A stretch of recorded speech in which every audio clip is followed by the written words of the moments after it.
Hey everybody, this is Lord Magicus, and we're here for the last round of Simic Merfolk in Modern. We're up against Shock Troopa.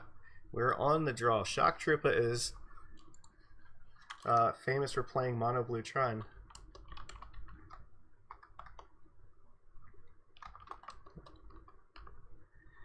Yeah. So, I guess this hand is fine, because we have the Ether Vial to play around the counter spells in this deck. Yeah, Shock Troopa is famously like a Mono Blue Tron expert. So, we don't have like spreading seas or anything. I'm just kind of hoping that this Vial can play around the counters and maybe you have a nice aggro start. So,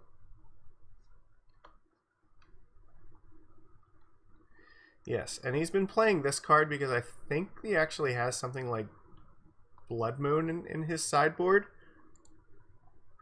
Oh. So you gotta watch out for that. He can and will Blood Moon people if he thinks that it's, you know, it's gonna work. I've seen the cool tech. I know it's coming. That's not bad.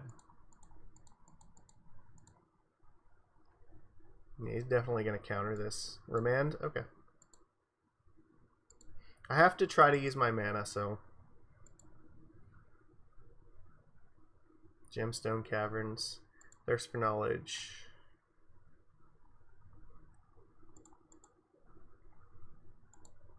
You can see just how quickly he's playing, because he's like, he knows exactly what the deal is here. Alright, so against this deck, Lords are actually really important. The Silvergill is just kind of the test spell, in case he had like Condescend or something. But Walking Ballista is always a threat here, so definitely need to put as many Lords in play as quickly as possible. So I probably can tick up this Vial to 3. Oh, well, that means he's probably screwed.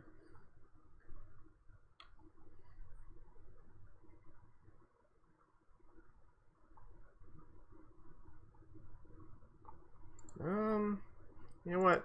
I don't think I'm going to.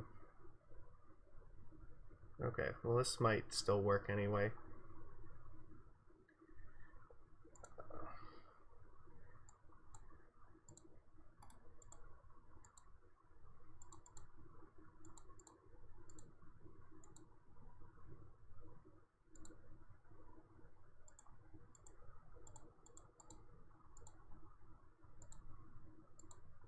Alright, so I think that we're good here. Alright, we win. Did not get Tron online fast enough, so his hand just did not really work against us. So in this match, what's good and what's not? I think, in general, I don't think Silvergill Adept is actually that good against his deck. Probably need the Brazen Borrowers. I think we need the Force of Negations.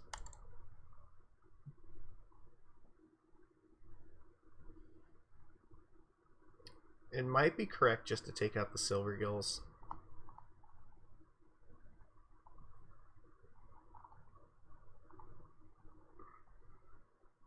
Ragery's fine. Like, you need a lot of pressure against him. Maybe take out like one Rager. I mean, I could also just take out Rage Range so I can just play at mono like 2-drops for the most part. And take out one Glass Pool.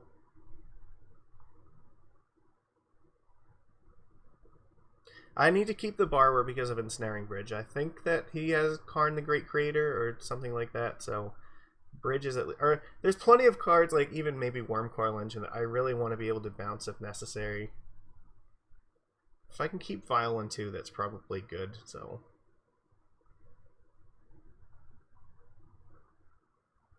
I'm wondering if maybe I should keep the Glass Pool Mimic, but I think I'll do it like this.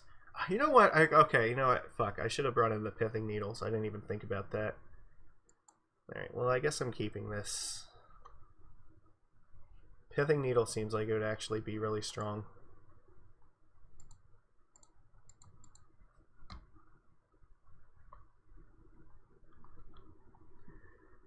So if we lose this somehow, I'm definitely gonna just play Needle. Alright.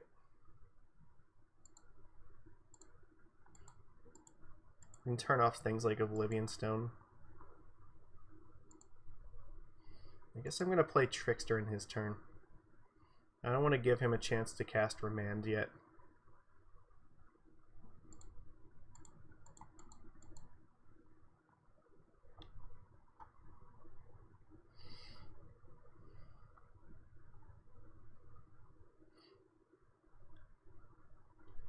I don't know if maybe I should not have let him do that. Seems a little sketchy. Let's attack first.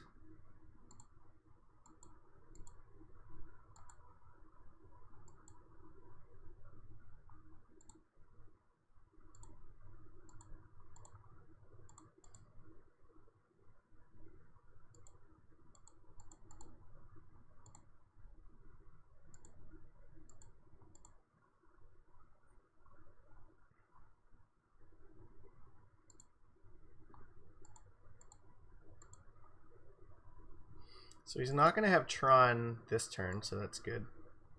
I still have the Force of Negation. I might pitch this Silvergill Adept, actually.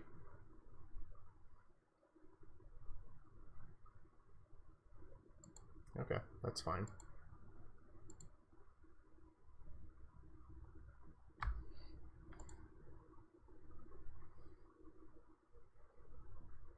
So what was the one he just searched for? Alright, Power Plant.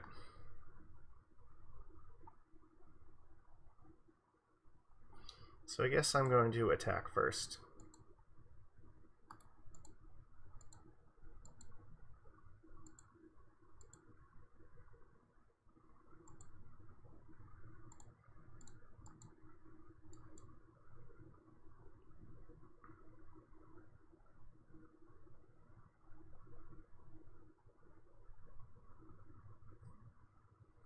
It kind of changed what I was doing a little bit, because Seize is pretty good here. Remand. Okay. Oops. I gotta fetch first.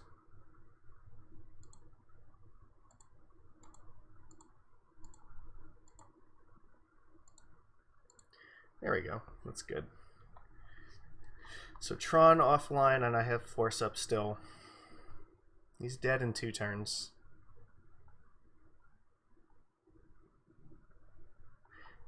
You can see the dedication. He has his entire deck on MTGO foiled out.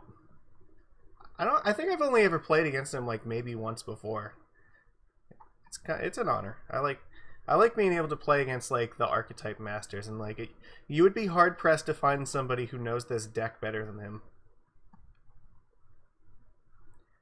I think in general we probably have an advantage in this matchup, just because we have things like counterspell, seize, and pressure, which is usually what you need to beat Tron. But he's got some spicy tech sometimes that you might not necessarily be prepared for. So,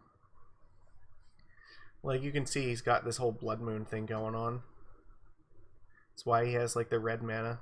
I've seen screenshots of it. I know that it's a thing that can happen. If he plays Blood Moon, I probably have to counter it, actually. I think this is okay.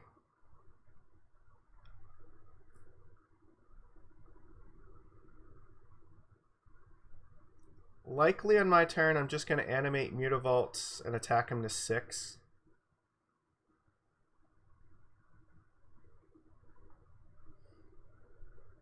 Hold up Deprive and Force of Negation for the next turn. Okay. Because most of his strength is in counterspells, so if I don't give him an opportunity to counter anything,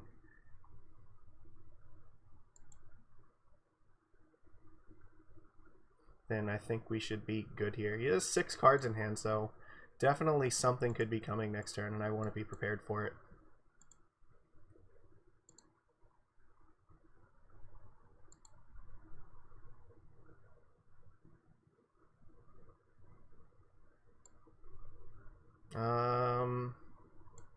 Repealing that? Oh, fuck, what does this mean? I think I need to counter that.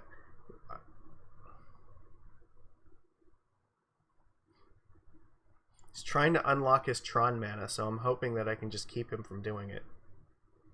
And if he plays something like Wormcoil Engine, I have Brazen Bar where to bounce it.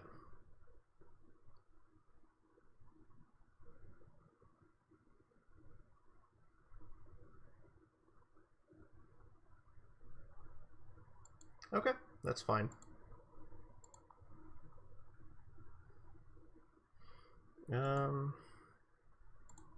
I don't even need to, though. I guess I just do this.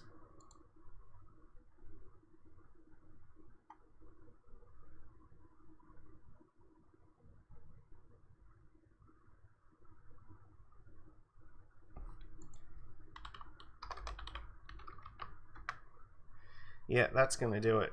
He'd have to have like Spell Snare for this, and even so, it wouldn't be enough. So we went 4-1. Not bad.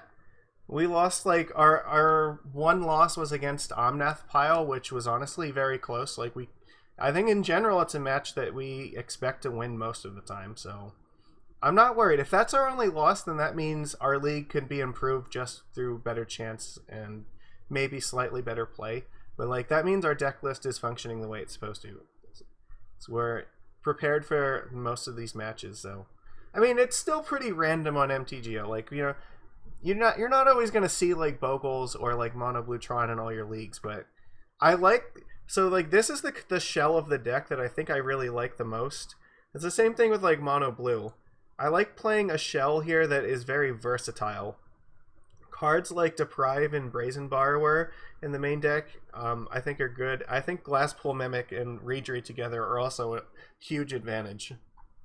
So with Simic, like, I think there were a couple times where the aggressive starts helped us.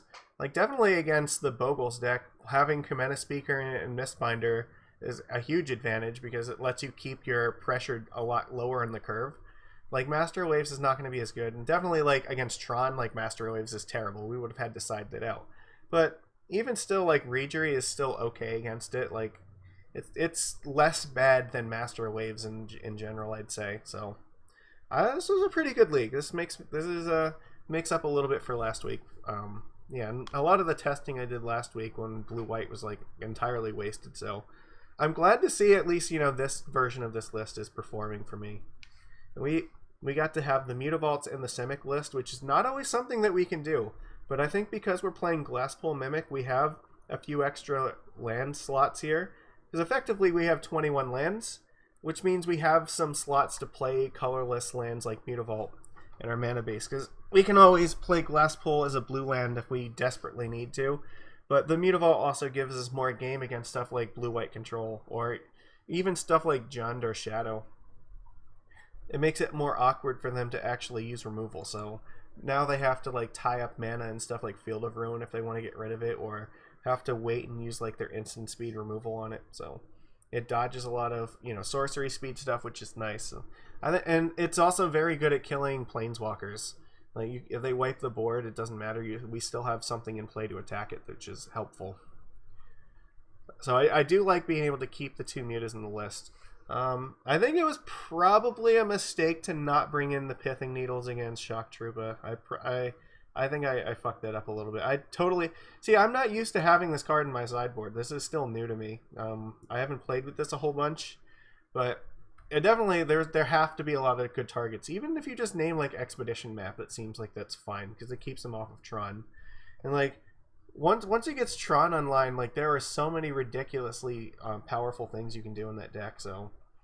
Yeah, the Needle could have helped a little bit, but we didn't end up needing it. We did see some play out of Chalice. I don't think we played Relic, or I don't think we got to use this once this entire league, did we? Which is unfortunate, because there were at least like 2 matches where we could have actually used it. So I think overall, though, like this list felt like much better to me.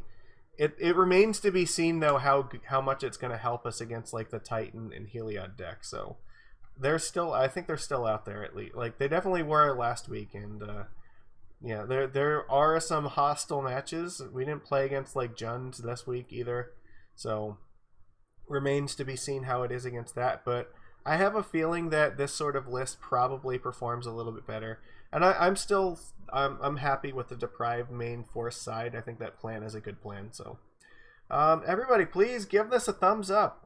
You know, we finally have a decent result after a couple weeks where we were struggling a little bit, so I'm happy. Let me know what you think of this. I'm curious to know your thoughts on this sort of list. I know it's a little bit different from what like Nichu likes to play, but this is what I feel comfortable with, and I think it showed this league. Like I do a lot better when I'm playing a shell that I believe in, and this is definitely like where I personally fall in this. So it's what works for me. I mean, I've gotten a fair bit of 4-1s with like both this and like the Mermaider list here, which I think like yeah, if you're gonna play mono blue, like I think this you do the same thing in principle. You just instead of like Mistfinder, you just play Master of Waves. So you have a little bit of a go bigger plan. You're a turn slower, but you have a better end game plan, I'd say. So if it goes a turn slower, it shouldn't matter because you still have the power to push through anyway. Oh yeah, and the other thing I'd mention, I did not miss only having 2 Spreading Seas. I think 2 is a good number for this list. This card just does not really impress me very much. Like, it's good against some decks, but not enough where I feel like I need more than this. So yeah, like I said, give this a thumbs up. Leave me some comments. Let me know how you're feeling. And if you're new to the channel, please give this a nice little subscribe click. I definitely appreciate all the support you guys give me.